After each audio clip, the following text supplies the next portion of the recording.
Hello friends, welcome back to my channel. आज आपण unit 1 मधील 1.2 and encounter of a special kind हा lesson पाहणार आहोत बाळांनो. ओके, अगोदर आपण त्याचं टायटल पाहूयात, त्या लेसनचं नाव पाहूयात. And encounter of a special kind म्हणजे काय? अँड एन्काउंटर म्हणजे काय तर चकमक. ऑफ अ स्पेशल काइंड विशिष्ट अशी प्रकारची, स्पेशल म्हणजेच अनोखी अशी चकमक. Okay, let us start our lesson. My father was a medical professional working for a private company in Raniganj in West Bengal. West Bengal म्हणजे पश्चिम बंगालमधील राणीगंज येथे माझे वडील प्रायव्हेट कंपनीमध्ये वैद्यकीय सेवेत होते. The officers of the company were housed in individual bungalows inside a large campus. Large campus म्हणजे मोठं असं आवार होतं आणि त्या आवारात प्रत्येकाला काय दिले गेलेले होते? त्या ऑफिसर्सला बंगले दिले गेलेले होते. Okay, our house was in a corner of the campus आणि त्या कॅम्पसच्या कॉर्नरला, कोपऱ्याला आमचं घर होतं. The officers club was adjacent to the boundary wall of our garden आणि आमचं जे गार्डन होतं तर त्या गार्डनची जी वॉल होती, बाउंड्री वॉल, तर त्या वॉलला म्हणजे त्या भिंतीला लागूनच काय होतं तर ऑफिसर्स क्लब होता. The compound was luxurious with green grass, colorful flowers and a host of tall and majestic trees. पहा मग ते ग्राउंड, ते गार्डन कसं होतं तर भरपूर असं ग्रीन ग्रासने आच्छादलेलं होतं आणि त्याचबरोबर काय होते तिथे कलरफुल फ्लावर्स होते, विविध रंगबिरंगी अशी फुलं होते. And a host of tall and majestic trees आणि खूप अशी मोठी मोठी डेरेदार अशी वृक्षसुद्धा तिथे होते. The seasonal vegetables in the kitchen gardens of the households and the magnificent trees constantly attracted squirrels and many species of birds. पहा मग अजून काय होतं तिकडे तर परसबागसुद्धा होती. म्हणजेच काय, सीजनल व्हेजिटेबल्स, मोसमी अशी जी व्हेजिटेबल्स असतात, भाजीपाला असतो, त्याचं एक किचन गार्डन सुद्धा होते. ते प्रत्येकाची परसबागसुद्धा होती. And the magnificent trees, magnificent means डेरेदार, मोठं असं वृक्ष तेथे होते. कॉन्स्टंटली अट्रॅक्टेड, काय करायचे ते तर अट्रॅक्टेड करायचे, आकर्षित करायचे. कोणाला? स्क्विरल्स, खार. And many species, species means types, प्रकार ऑफ बर्ड्स म्हणजे वेगवेगळ्या विविध अशा प्रकारांच्या बर्ड्सला, पक्ष्यांना आणि त्याचबरोबर स्क्विरल्सला अट्रॅक्ट करायचे. हे कोण अट्रॅक्ट करायचे तर ही डेरेदार अशी वृक्ष आणि त्याचबरोबर ही किचन गार्डन सुद्धा.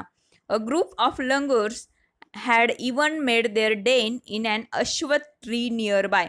पहा बाळांनो, अश्वथ ट्री म्हणजे काय रे तर अश्वथ ट्री इथं पिंपळाच्या झाडाला म्हटलं गेलेलं आहे. ओके, तर त्या पिंपळाच्या झाडावर काय होते म्हणे तर langurs had even made their den म्हणजे त्यांचं एक निवासस्थान त्यांनी बनवून घेतलं होतं. एक they had all become a part and parcel of our existence and daily life. खरं पाहायला गेलं तर मग ते काय झाले होते म्हणे तर आमच्या अस्तित्वाचा, आर एक्झिस्टन्स, आमच्या अस्तित्वाचा आणि आमच्या दैनंदिन रोजच्या जीवनाचा एक अविभाज्य घटक बनलेले होते हे सगळे वेगळ्या वेगळ्या प्रकारचे बर्ड्स आणि खार आणि हे मंकीज वगैरे.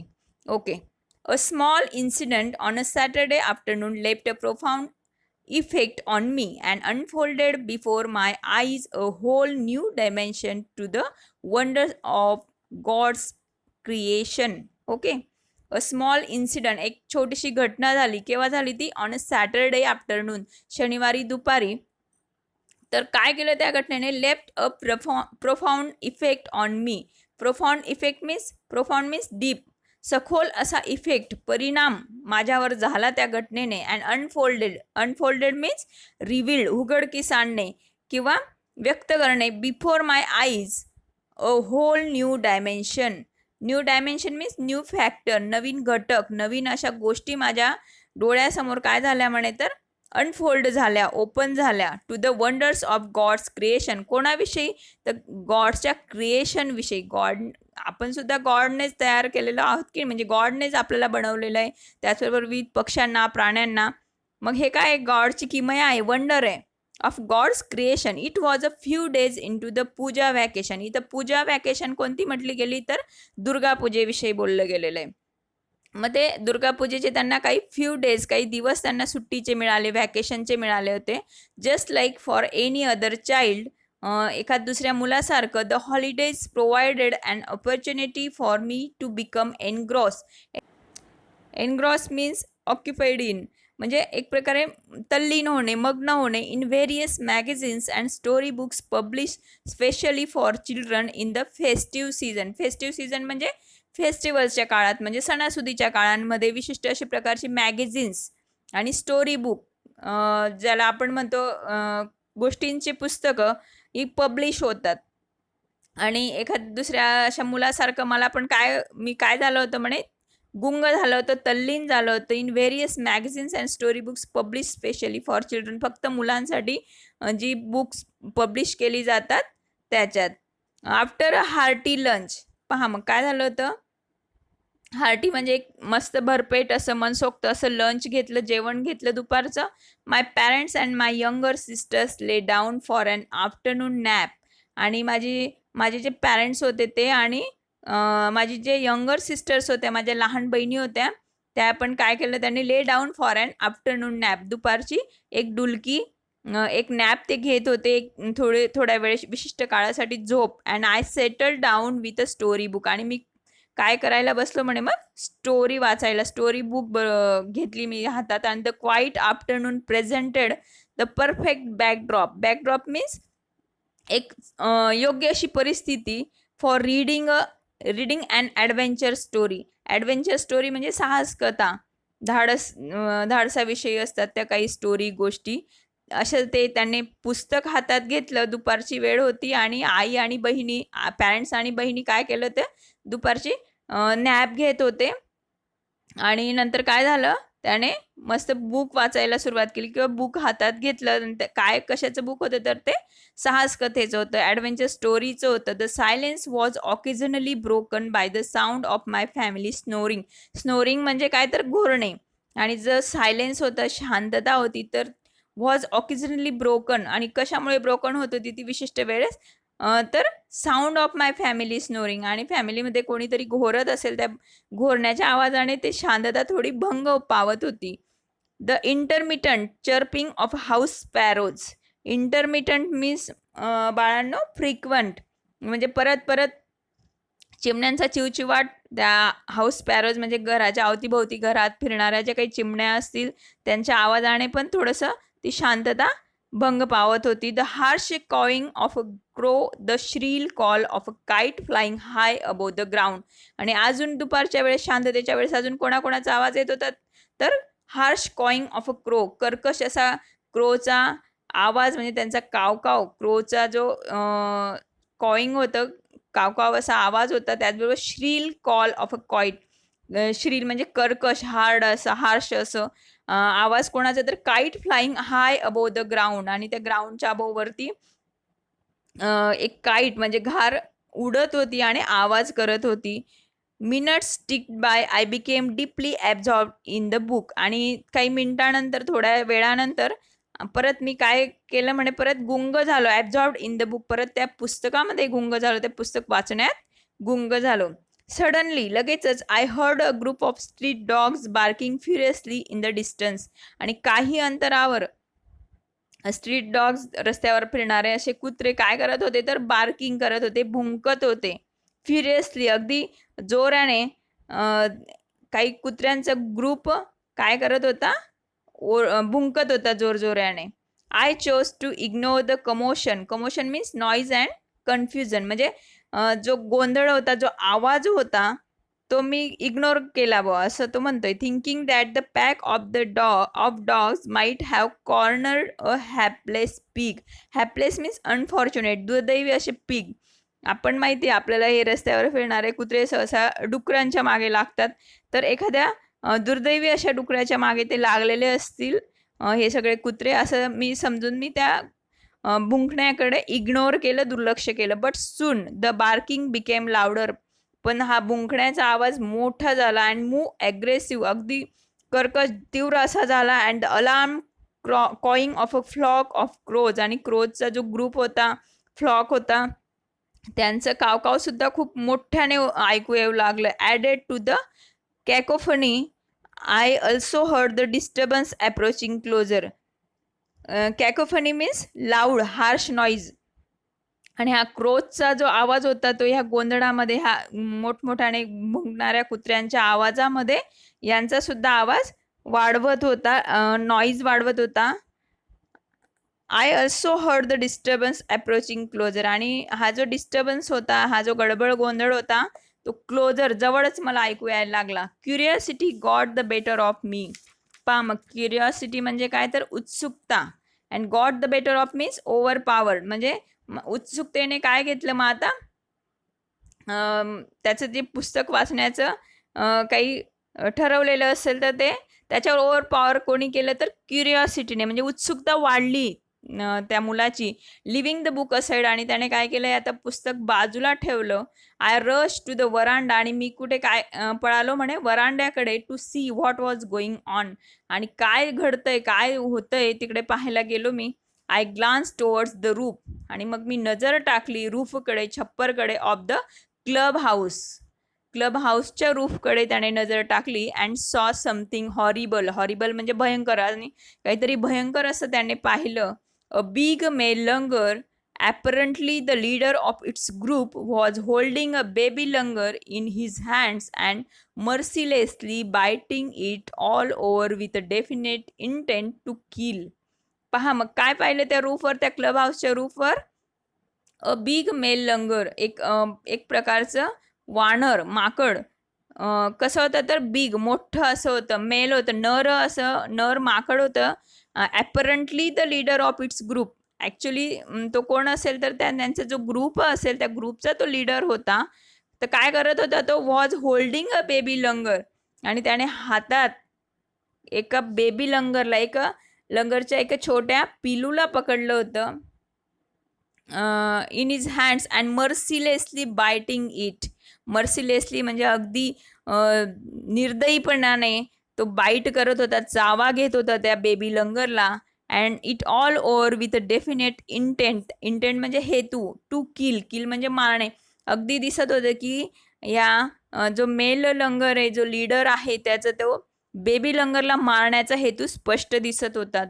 The helpless mother of the baby and other lesser members of the langar group were scattered on the roofs. पहा मग, या बेबी लंगर होता त्याची मदर सुद्धा हेल्पलेस होती, आणि अजून त्या ग्रुपमधले काही मेंबर्स होते ते पण काय स्कॅटर्ड, विशिष्ट अशा वेगळ्या वेगळ्या रूप्सवर पसरून ती गंमत पाहत होते. Buildings nearby watching the baby being killed, आणि या बेबीला मारलं जातंय ते वेगळ्या वेगळ्या रूपवर जाऊन ते पाहत होते. I recall the terrible custom in the animal clan.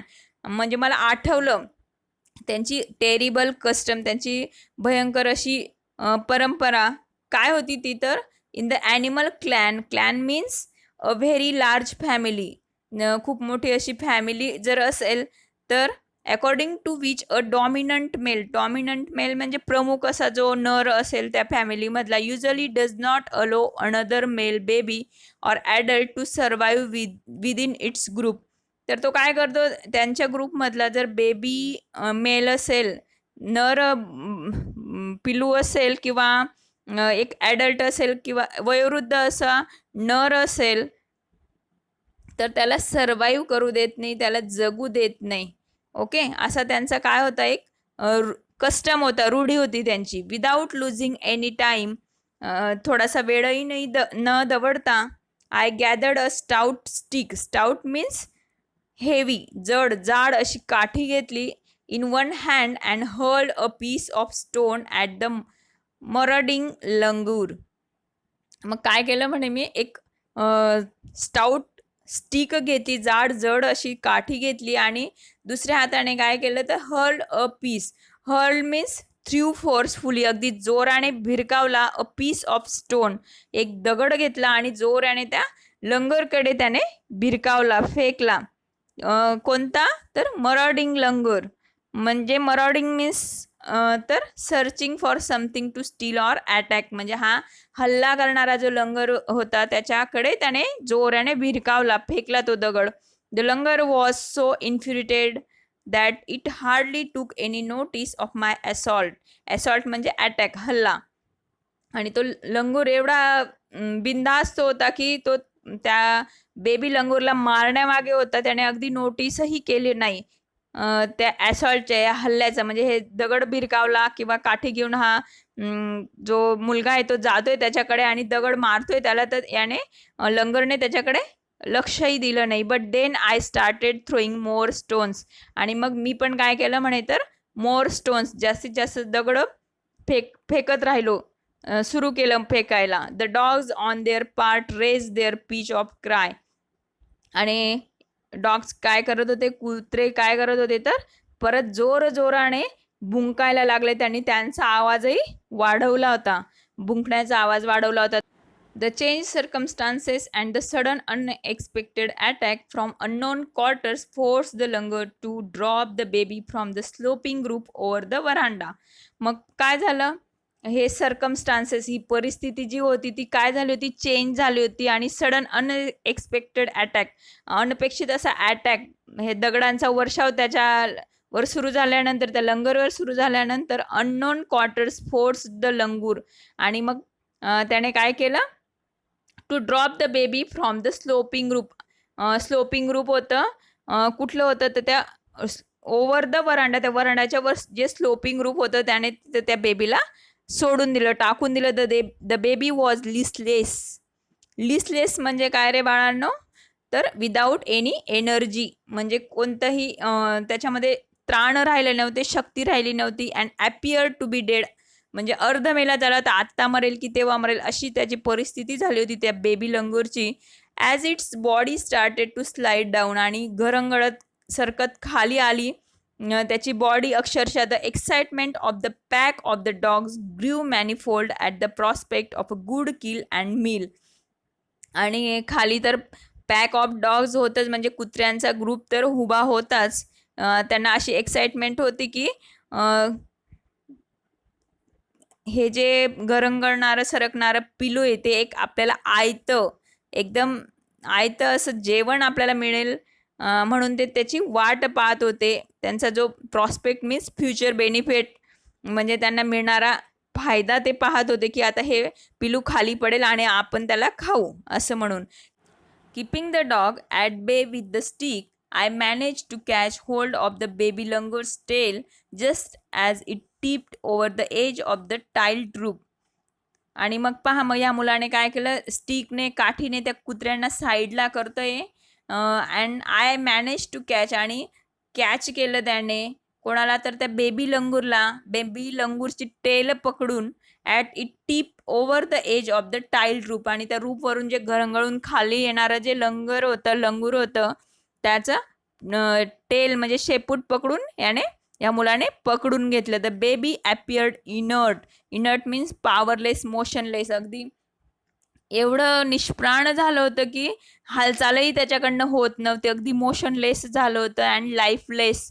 It was indeed a male baby, आणि खरोखरच ते काय होतं तर मेल बेबी होतं, म्हणजे नर पिलू होतं. विद्यार्थी मित्रांनो, या पाठाचा उर्वरित भाग आपण नेक्स्ट व्हिडिओमध्ये पाहूयात. ओके.